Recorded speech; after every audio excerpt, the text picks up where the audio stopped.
She walked into the flower shop and said, "I can help you. Keep this place alive." The single dad froze. The rain had a way of making the gilded petal feel smaller, more fragile than it already was. Calder Vance leaned against the counter, his shoulders slumping. The soft tap of water against the windows echoed the unease inside him. He had inherited this shop from his late mother, but what had once been a sanctuary of colors and scents now seemed more like a mausoleum for forgotten blooms. The ledger on the counter stared back at him with its unyielding numbers, overdue bills, pending orders, and the kind of debts that made his chest tighten every time he glanced at them. Ilara, his 7-year-old daughter, was crouched by the lowest shelf, whispering to a pot of daisies. Her small hands traced the outlines of the wilting petals.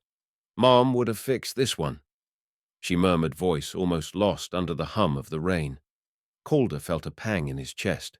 He remembered the afternoons spent with his wife, tending to these very flowers, laughter spilling between the rows of tulips and orchids. It was gone now, replaced with silence and the heavy weight of responsibility. The bell above the door jingled sharply, pulling him from his reverie. Calder instinctively straightened, expecting another customer who might browse briefly before leaving in disappointment. Instead, a woman stepped in, her dark hair plastered to her face, damp strands clinging to her shoulders. She carried a folded flyer in one hand. Something about the way she looked at the shop, like she could see past the wilted petals to the heart of it, made Calder pause. "I can help you keep this place alive," she said, her voice steady, despite the rain dripping down her neck. Calder blinked, taken aback. He studied her quickly. No apron, no gloves, no sign that she'd ever touched a plant in her life. Her fingers were clean nails, polished, yet there was an ease in the way she moved, a rhythm that seemed in tune with the shop itself. He opened his mouth, ready to protest, to tell her this was private, that it wasn't a place for strangers to meddle, but before he could, Ilara stepped forward. "Maybe she can stay," the girl whispered, holding out a small, slightly rusty watering can. Calder froze. He looked at his daughter, then at the woman. The woman's eyes softened as she accepted the can, cradling it gently, as if it were a fragile artifact. She knelt down, giving Ilara a small, reassuring smile. "Thank you," she said quietly. Calder felt a twinge of suspicion. Who was she? Why come here, of all places, and offer to help? And yet there was something in the way Ilara's face lit up at her presence, a cautious kind of trust that made him hesitate. We don't usually," Calder began, but stopped. She didn't look like someone who expected a tip or a paycheck. She just belonged. And for the first time in months, the dull ache in his chest seemed a fraction lighter. "I'll start with the displays," she said. "I know where the soil is, and the lavender needs trimming." Calder blinked again. "You know how to do that?" "Sort of," she admitted with a small shrug, as if the word "sort of" covered decades of experience. She moved toward the back hands, brushing over the petals and leaves, as if coaxing them awake. The air shifted almost imperceptibly, the scent of dried herbs and fresh soil mingled with the faint aroma of rain, and Calder realized that the shop already felt warmer somehow with her presence. Ilara bounced slightly on her heels. "Can I help?" she asked, and the woman's eyes sparkled. "Of course," she said, letting the girl hand her the small watering can. Together they began rearranging the flowers, fluffing the chrysanthemums, dusting off the roses, even tidying up the counter display that had gone unnoticed for weeks. Calder lingered, leaning against the counter, unable to pull his gaze away. He watched the way she worked methodically and intuitively, adjusting the angle of each vase, brushing petals that seemed stubbornly bent into place. There was a grace in her movements, a quiet confidence that made him feel like maybe, just maybe, the shop could survive. By mid-afternoon, a few customers wandered in, drawn in perhaps by the sudden freshness in the air. A woman bought a small bouquet of daisies, commenting on how cheerful the flowers seemed. Another man lingered, breathing in the scent of lavender, and asked Calder if they always smelled so sweet. He could only shrug, unsure if it was the flowers or her presence that had changed the atmosphere. For a moment, Calder allowed himself to hope. He even laughed quietly when Ilara mimicked the woman's careful movements, pretending to arrange flowers on a tiny table by the window. The sight of his daughter, so absorbed and happy, made the tension in his shoulders loosen. But then the bell rang again sharply this time, and a man entered. He was tall, sharply dressed, and his eyes fixed on the woman with a recognition that made her freeze in place. "Isla de Vrain," he said, voice loud enough for the shop to still the syllables hitting the air like a thrown stone. Calder's stomach sank. "Excuse me," he said, stepping forward. The woman or Isla turned slowly, her face paling.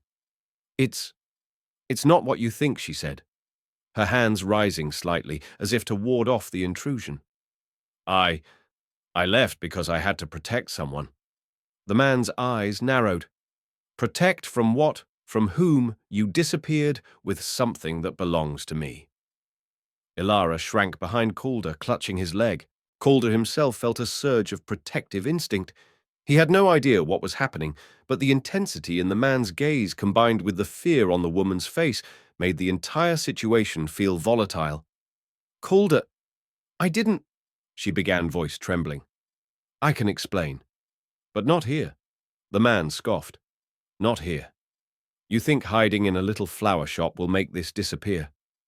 Calder stepped between them. "Listen, this is my shop. My daughter is here.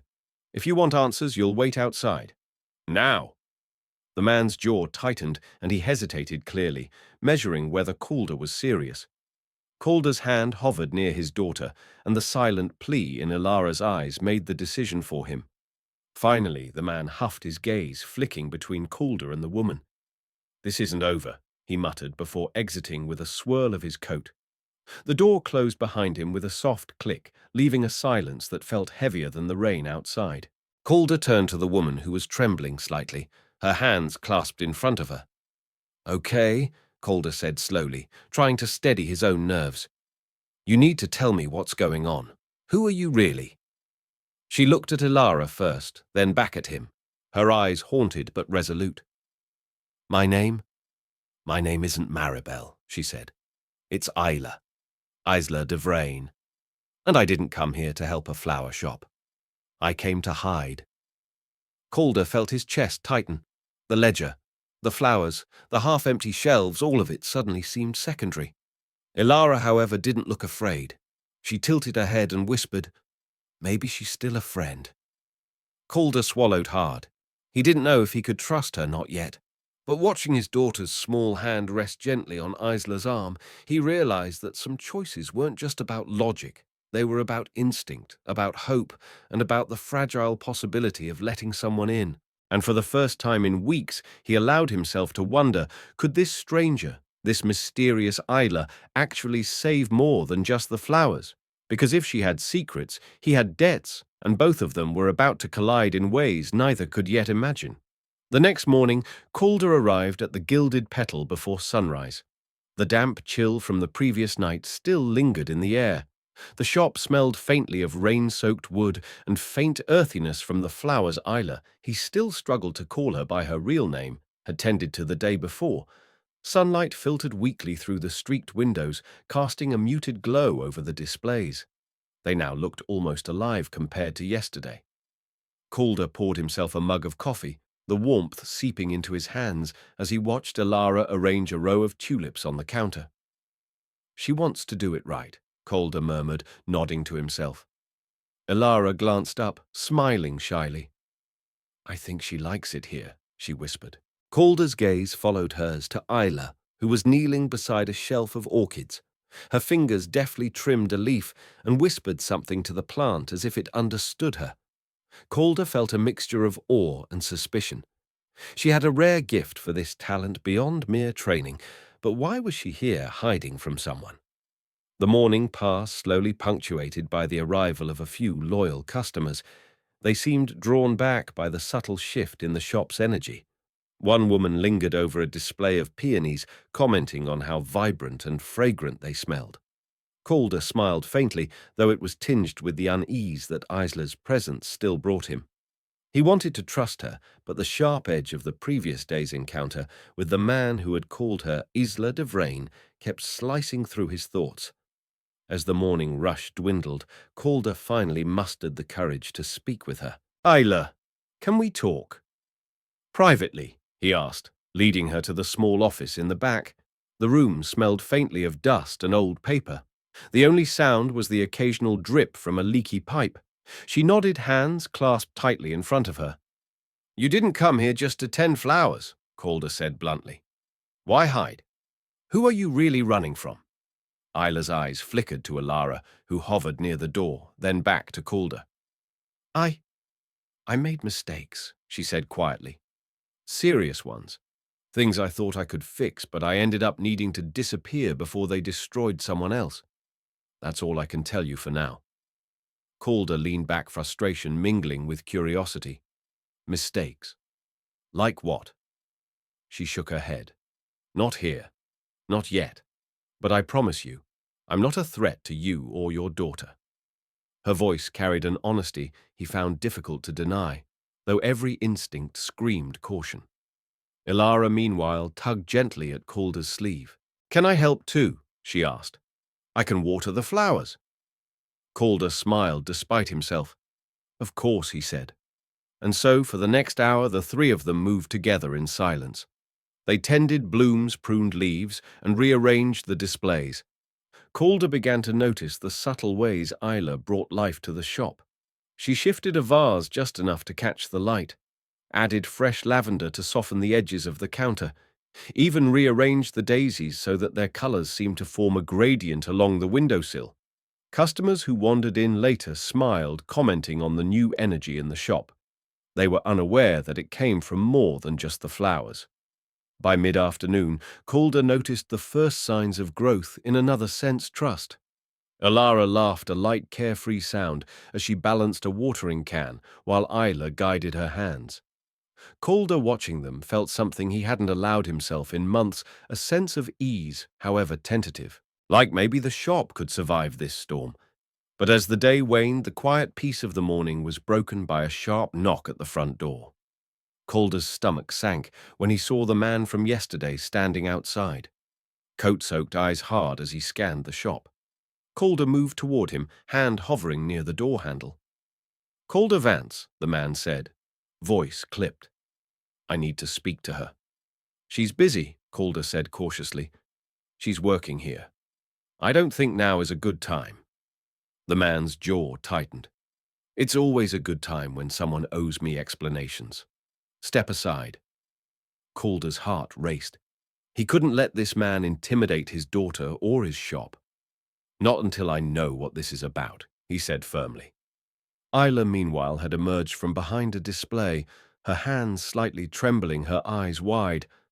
"I'll handle this," she said softly, though the steel in her voice contradicted the fear in her eyes. "Please, just let me." Calder hesitated but stepped back, realizing he couldn't fully shield her from her past. The man's gaze swept over the shop, taking in the flowers, the tidy displays, and the small girl tucked near Calder's side. Then finally he spoke. "You're hiding something, Isla. Something important. And I'm not leaving until I know the truth." The confrontation hung in the air like a storm cloud, heavy and unrelenting. Calder felt a surge of protectiveness toward Alara, toward the fragile new balance in his life. But he also recognized that this was only the beginning.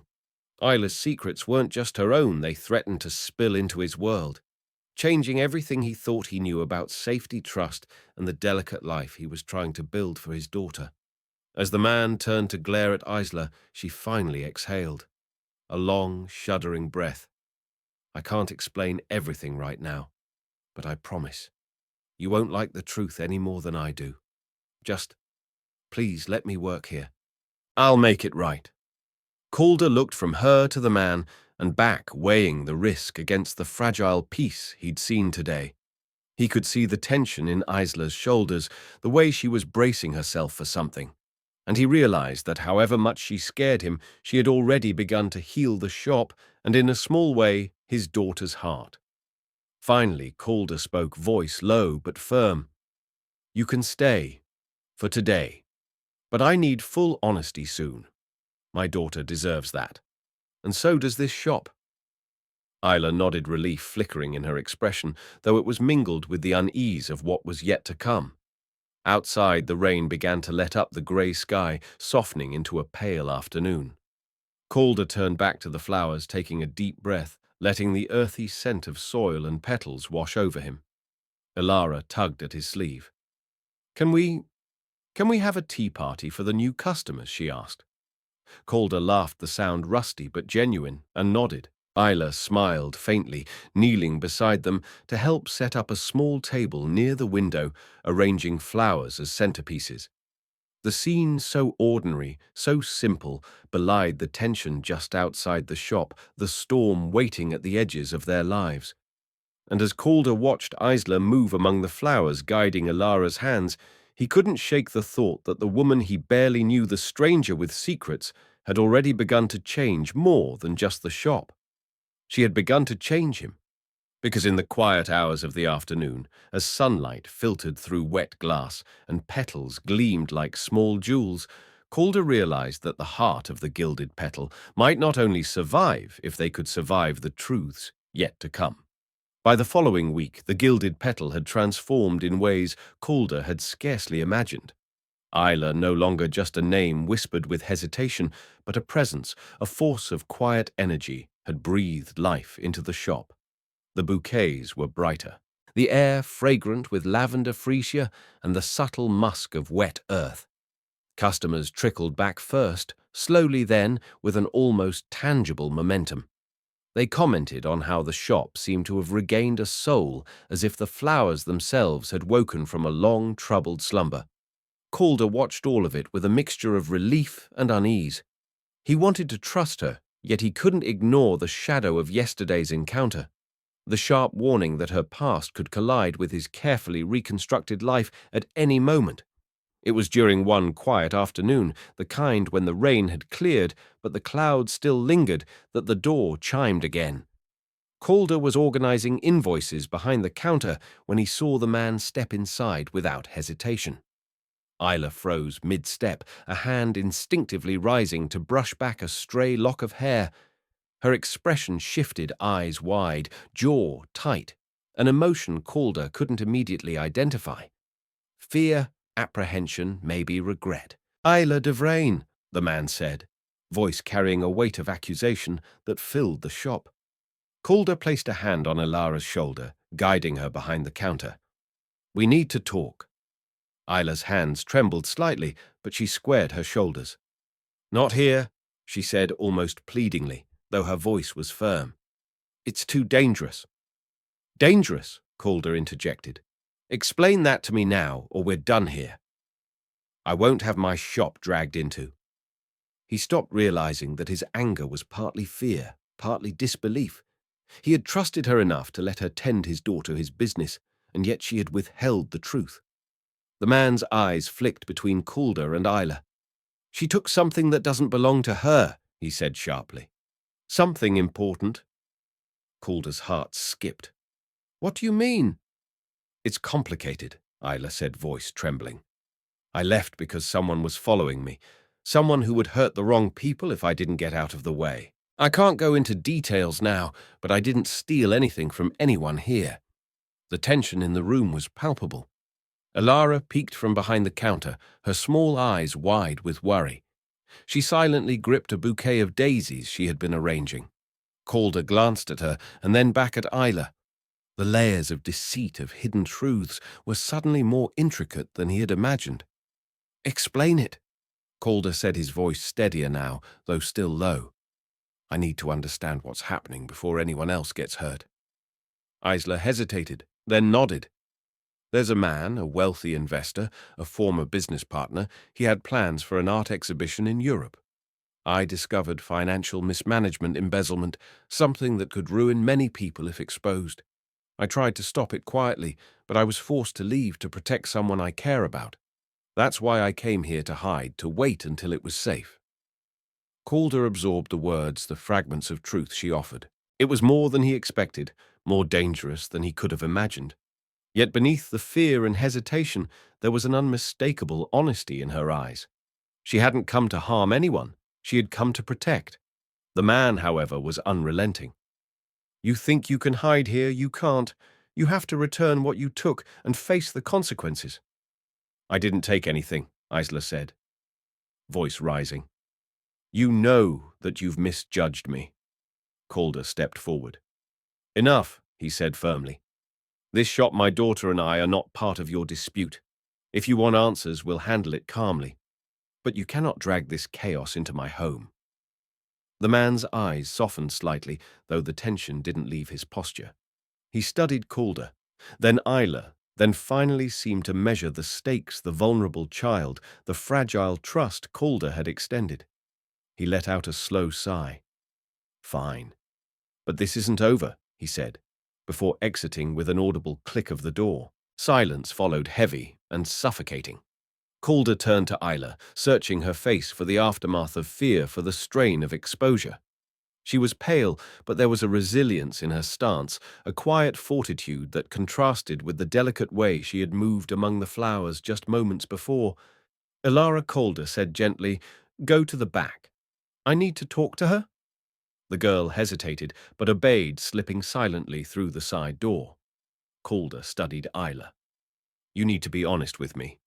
Fully honest. I can't run this shop blind, not anymore. Not with my daughter involved. Isla nodded slowly, as if she had been waiting for permission to reveal the next piece of her story. I know, she said, and I will. But some truths are heavy. They might hurt more than they heal. I need you to trust that my intentions are good, even if my actions have been messy. Calder exhaled, leaning against the counter. Her words were both a comfort and a warning. He wanted to believe her. He needed to, but his mind raced with possibilities. What if she had misjudged the danger? What if her past came back to destroy everything he had tried to protect?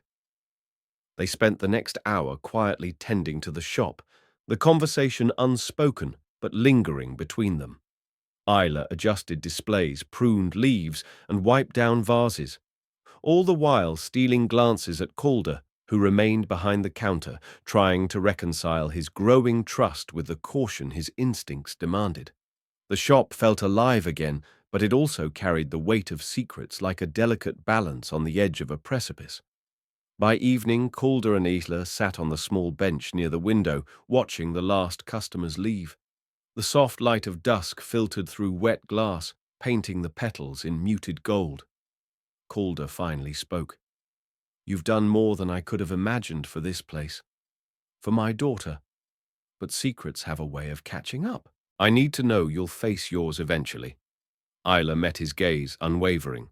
I will, she said. When the time is right, and I promise it won't put anyone else in danger. Not you, not Ilara. Calder nodded slowly. He wanted to believe her. He had to. Because in that quiet golden moment, he realized that the shop had started to feel like home again. Not just a business, but a sanctuary where trust, fragile as it was, could take root. And somewhere beneath the weight of her hidden past, Calder knew that Isla's presence wasn't just transforming the shop. It was transforming him. If only the outside world, the man, the debts, the secrets would allow them the chance to find that balance.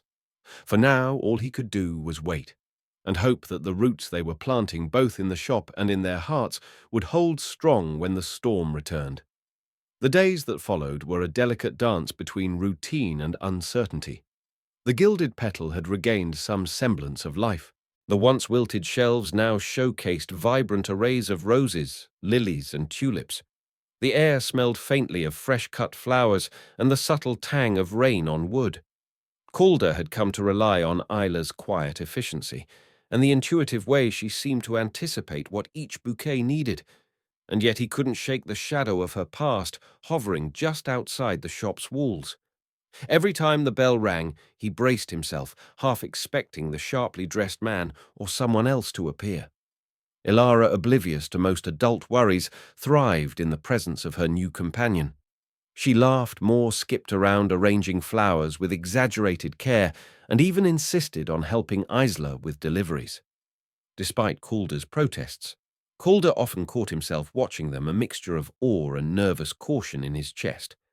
The way Isla's gentle guidance encouraged Ilara's confidence made him wonder whether trust could truly coexist with fear.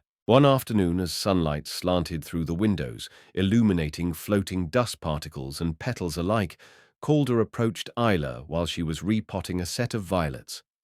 He cleared his throat softly. "I need to ask you something. About that man, the one who called you Isla de Vrain." Isla's hands froze mid-motion. "It's complicated," she admitted quietly. He he wants something from me, something I can't give. And yet, he's relentless. If he discovers I'm here, I can't guarantee his reaction will be calm." Calder exhaled, running a hand through his hair. "So we're living in a state of constant tension.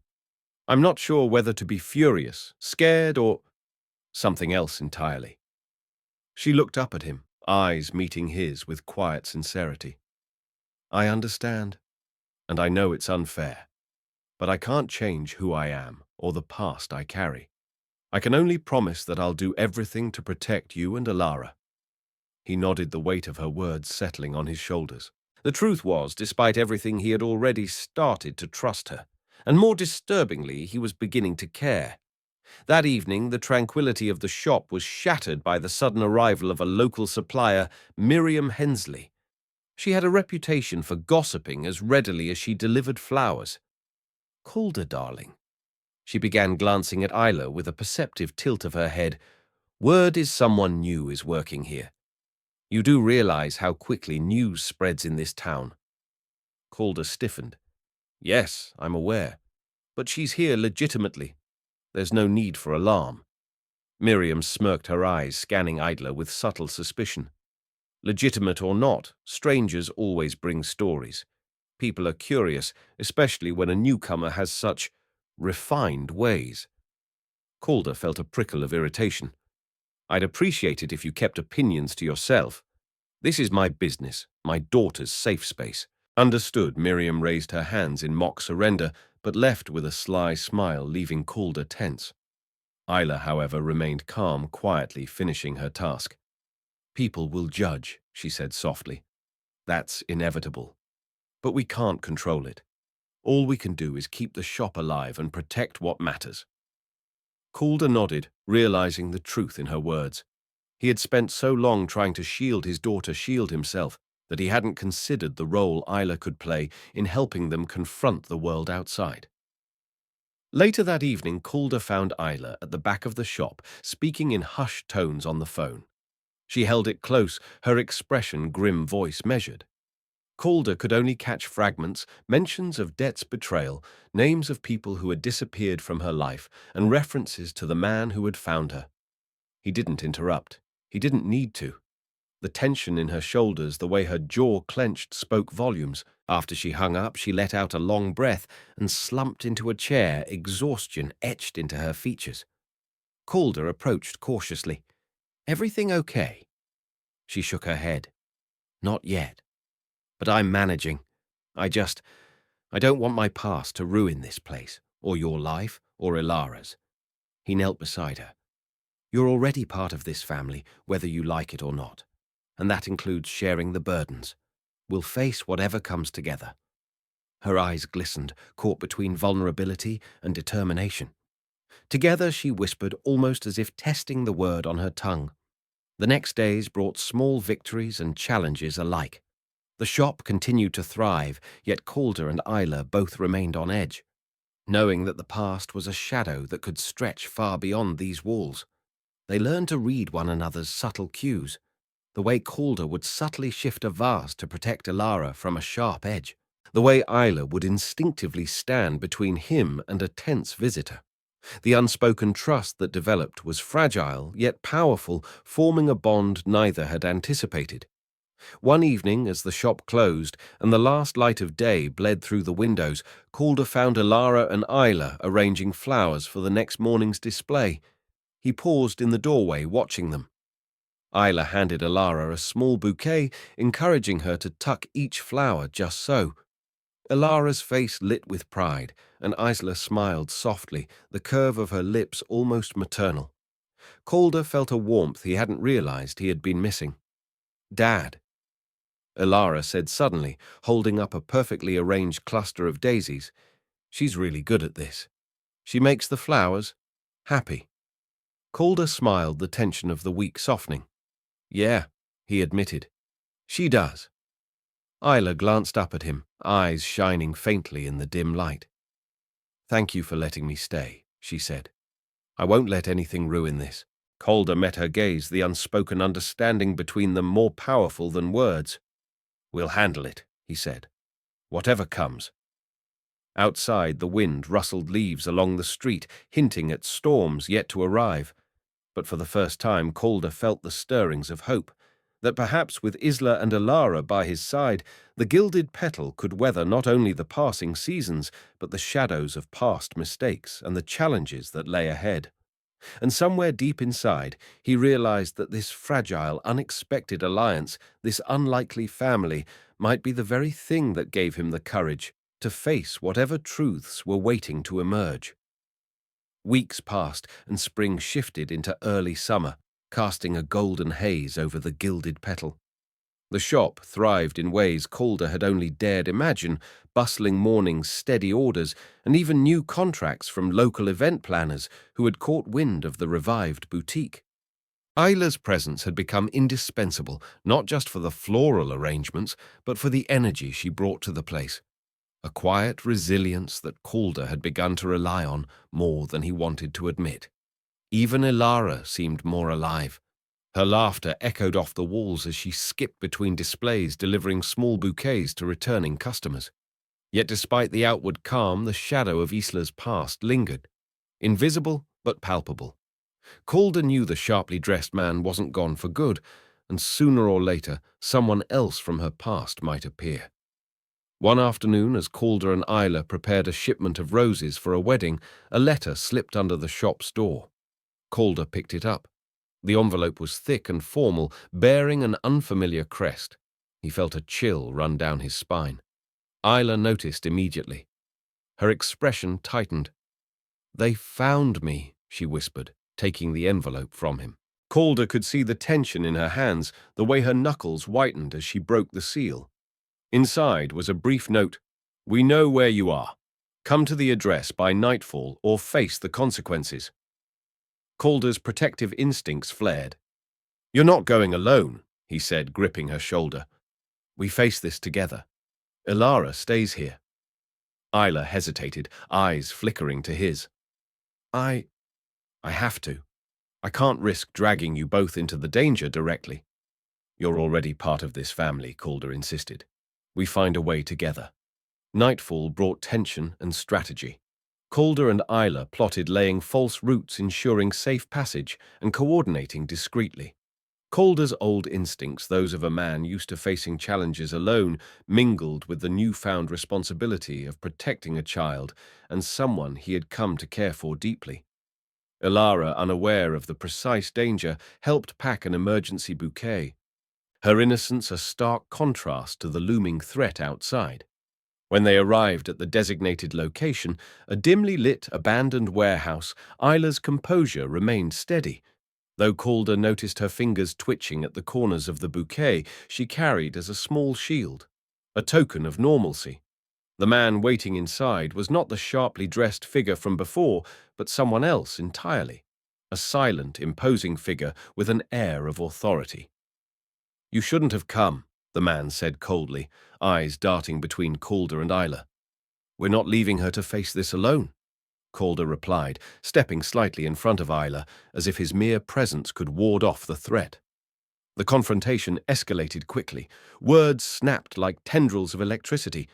Isla revealed crucial details of her past efforts, the financial crimes, the betrayals, and the names of those she had tried to protect. Calder listened, absorbing the stakes, feeling the danger more acutely than ever. And yet, through the tension, there was also a clear honesty in her voice that allowed Calder to trust her fully in that moment. The turning point came when the imposing figure stepped closer. His expression softened slightly as he realized Calder's resolve. "You're reckless," he said to Isla. "But perhaps you've been honest enough this time." Calder watched Isla exhale. Relief momentarily washed over her face. "Honesty is all I can give," she said, "and protection for those who matter most."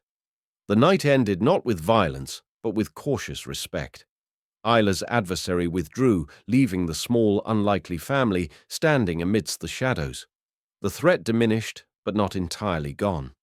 Calder guided them back to the safety of the Gilded Petal. The warm light of the shop welcomed them like a haven from the danger outside. In the days that followed, life settled into a rhythm once more. The Gilded Petal flourished under Isla's care and Calder's steady management. Alara's laughter returned to the air. The flowers seemed to bloom with renewed vigor, echoing the resilience of those who tended them. Calder and Isla shared quiet moments, acknowledging the bond that had formed through shared trials, through secrets revealed and trust hard-earned. One late afternoon, as the sun dipped behind distant buildings, Calder watched Isla kneel beside Ilara, guiding her small hands in planting seeds for summer flowers. You see, Isla whispered sometimes the smallest hands can make the biggest difference. Calder felt a warmth in his chest that went beyond pride in his daughter or relief in surviving the storm. It was the recognition of family, chosen and forged in fire, fragile yet resilient. He realized then that the shop, the flowers, and even the past they had endured together were not just elements of survival. They were symbols of hope, trust, and the courage to embrace life fully, even with its uncertainties. As evening fell, Calder stood at the doorway, watching the soft glow of lamps inside. "You've given us more than a shop," he said quietly to Isla. "You've given us a chance." Isla smiled faintly, brushing back a strand of hair. "And you've given me one too." Outside, the street was quiet, bathed in the warm haze of twilight. Calder looked at Alara and Isla, feeling a profound sense of completion, yet aware that life's challenges were never truly over. But for now, in this moment, there was peace, a fragile yet unbreakable bond between them. And as the last light faded, Calder whispered to himself, This is what family looks like." The Gilded Petal was more than a shop. It was a testament to trust, redemption, and the unexpected ways life could heal even the deepest wounds. And in that glow, Calder, Isla, and Ilara discovered something enduring. Sometimes family isn't only the one you're born into, it's the one you choose, nurture, and fight to protect against all odds. As you watch the Gilded Petal thrive, think about the families you choose in life, those who bring light, healing, and hope. Trust, forgiveness, and courage they can rebuild what feels broken. Have you ever found someone who transformed your world simply by staying? Share your stories in the comments. We'd love to hear them. And don't forget to like, subscribe, and turn on notifications for more heartfelt stories. Thank you for staying with us till the very end.